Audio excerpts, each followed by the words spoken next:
수강생 여러분 안녕하세요. 지난 시간은 엔벨롭 세어름의 적용에 대해 살펴보았습니다. 이번 시간은 케이크 먹기 문제를 벨만 방정식을 사용해서 파이썬으로 수치적으로 풀어보도록 하겠습니다. 케이크 먹기 문제의 경우에는 CRRA 함수를 쓰면 애널리티컬 솔루션을 구할 수 있지만 케이크 먹기 문제를 현실에 적용하기 위해서는 단순한 모형을 좀 더 변형시켜서 현실에 맞게 만들어 주어야 합니다.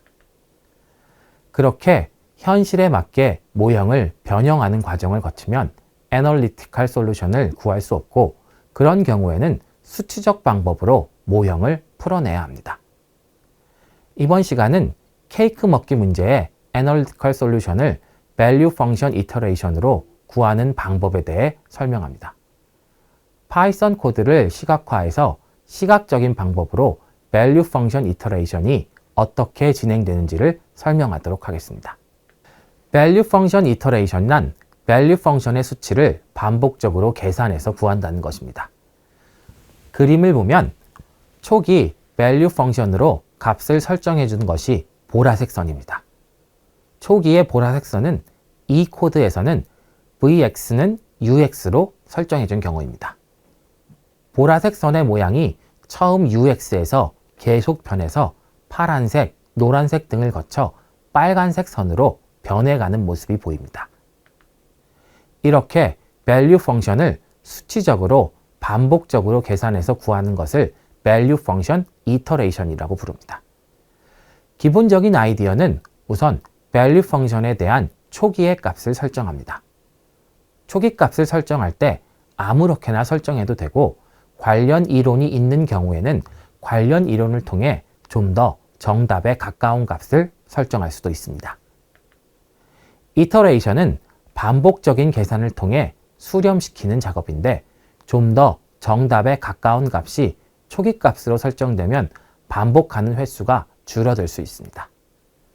그런데 최근 컴퓨터의 계산 능력이 향상되고 다양한 알고리즘이 개발되면서 초기 값을 랜덤하게 주고 반복을 통해서 수렴하는 방법을 찾는 방법도 많이 사용되고 있습니다.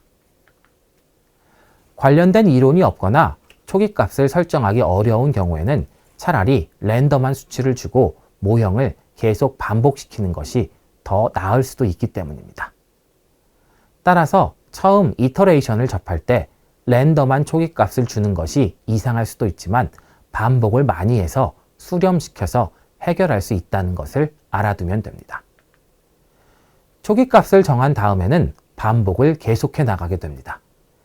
케이크 먹기 문제에서는 wx는 max u of c 더하기 베타 v x-c를 정의합니다.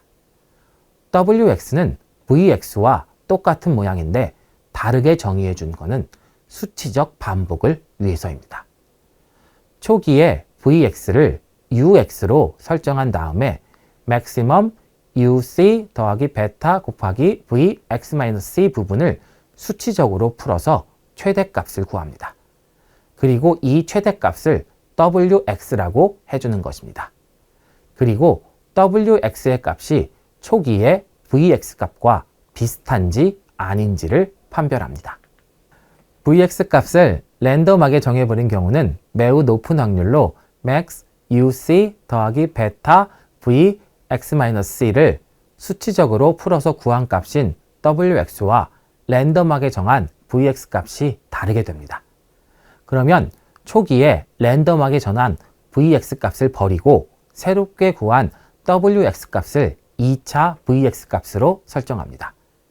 그러면 2차 vx 값은 maximum uc 더하기 베타 곱하기 v x-c의 수치적 정답에 더 가까워집니다. 앞서 보여드린 그래프와 코드에서는 vx는 ux로 초기 값을 설정했지만 초기 곡선인 보라색과 두 번째 곡선의 모습이 다릅니다. 그리고 반복해서 다시 계산해주는 작업을 합니다. 이제는 2차 vx 값을 사용하여 maximum uc 더하기 베타 곱하기 v x-c를 다시 수치적으로 풀어줍니다. 그러면 2차 wx는 maximum UC 더하기 베타 곱하기 V x-c 값은 실제 정답과 더 가까워졌을 확률이 높습니다. 아무래도 초기 값보다는 더 많이 maximum UC 더하기 베타 곱하기 V x-c 문제의 구조를 반영하고 있기 때문입니다. 그리고 2차 wx의 값이 2차 wx를 구할 때 사용했던 2차 vx의 값과 비슷한지 아닌지를 판별합니다. 2차 wx 값과 2차 wx를 구할 때 사용했던 2차 vx 값이 다르면 3차 vx 값을 2차 wx 값으로 업데이트 시켜줍니다. 그리고 업데이트된 3차 vx 값을 사용하여 3차 wx 값을 다시 구해줍니다. 이 과정을 이터레이션이라고 부릅니다. 이터레이션은 vx 값과 wx 값의 차이가 아주 작아질 때까지 합니다. 이 차이를 톨러런스 레벨이라고 합니다. 보여드렸던 그래프에서는 톨러런스 레벨을 0.0001을 사용하고 있습니다. vx의 값과 wx 값의 차이가 0.0001보다 작으면 이터레이션을 멈춘다는 것입니다. 수학적으로는 벨만 오퍼레이터를 사용하여 표현할 수 있습니다. 벨만 오퍼레이터는 t로 표시할 수 있는데 초기값 vx를 사용하여 새로운 결과물인 tvx를 만들어주는 역할을 합니다. 수식으로 표현하면 다음과 같습니다. tvx는 wx는 maximum u of c 더하기 베타 곱하기 v x-c입니다.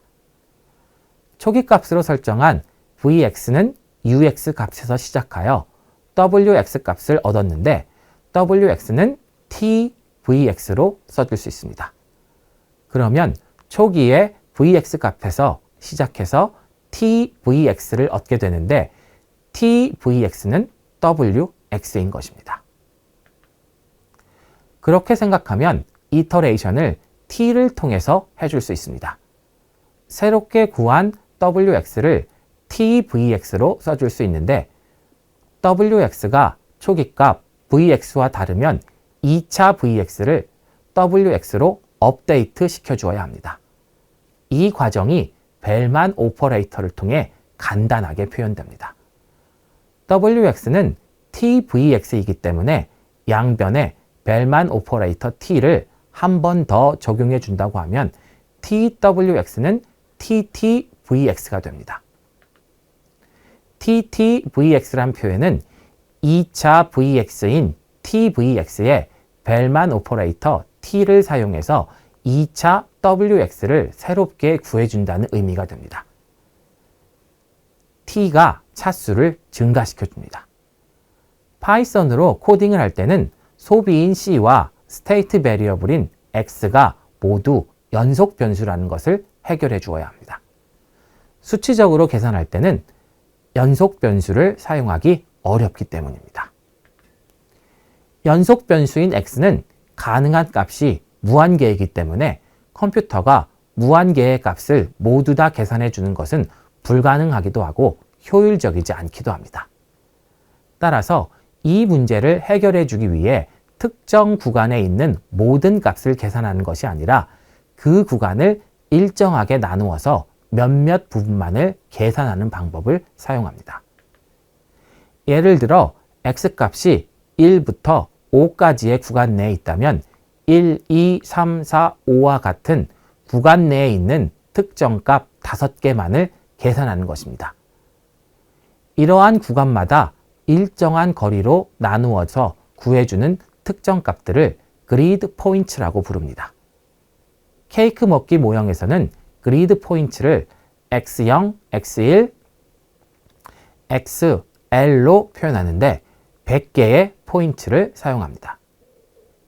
그러면 각 그리드 포인트에 해당하는 vx 값을 초기 값으로 랜덤하게 또는 코드에서는 vx는 ux로 추측해서 설정합니다.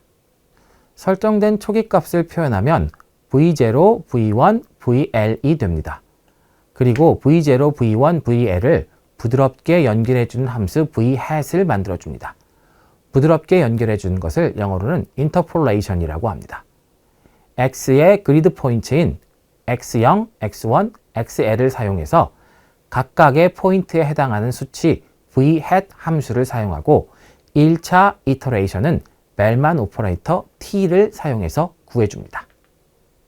그러면 결과는 tv-hat x0, tv-hat x1, tv-hat xl이 됩니다.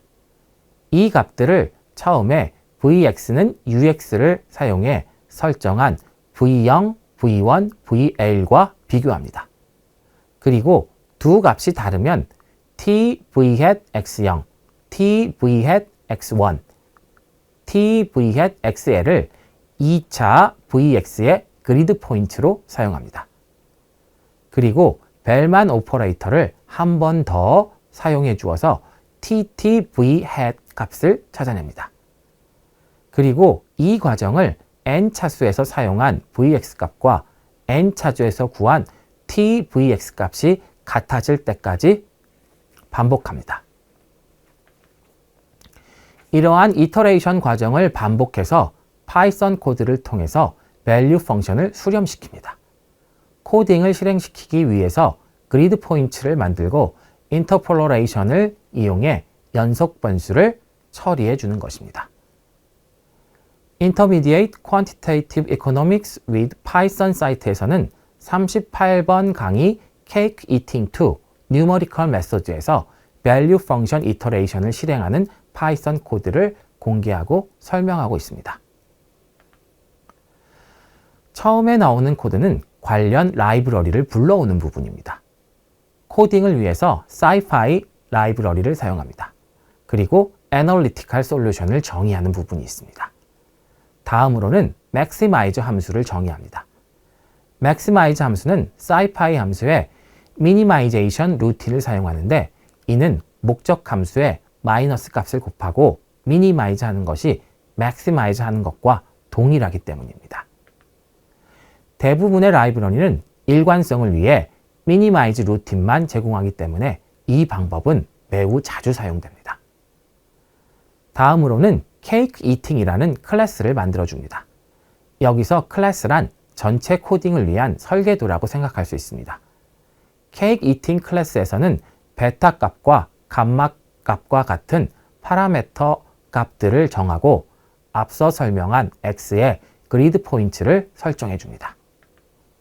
그리고 유틸리티 함수를 CRRA 함수로 정의해주고 유틸리티 함수를 한 번 미분한 한계 효용 함수도 정의합니다. 그리고 value 펑션과 벨만 방정식도 정의합니다. 그리고 다음으로는 벨만 오퍼레이터를 정의해줍니다. 그리고 CE라는 인스턴스를 정해줍니다. 여기서 인스턴스는 클래스의 특정 값이라고 생각할 수 있습니다. 여기서는 클래스에서 정한 기본 파라미터들을 사용하는 형태인데 구체적으로는 CE는 Cake Eating, 베타는 0.95, 감마는 2.0, Xgrid min 1E -3, Xgrid max 2.5, Xgrid size 100이 됩니다. 그리고 V의 초기값을 CRRA 유틸리티 함수인 UX에 그리드 포인트를 넣은 값으로 정합니다. 그러면 value function iteration이 시각화됩니다. 이번 강의에서는 벨만 방정식에 대하여 살펴보았습니다. 다음 네 번째 강의에서는 Cass-Coumans 모델에 대해 설명하도록 하겠습니다. 감사합니다.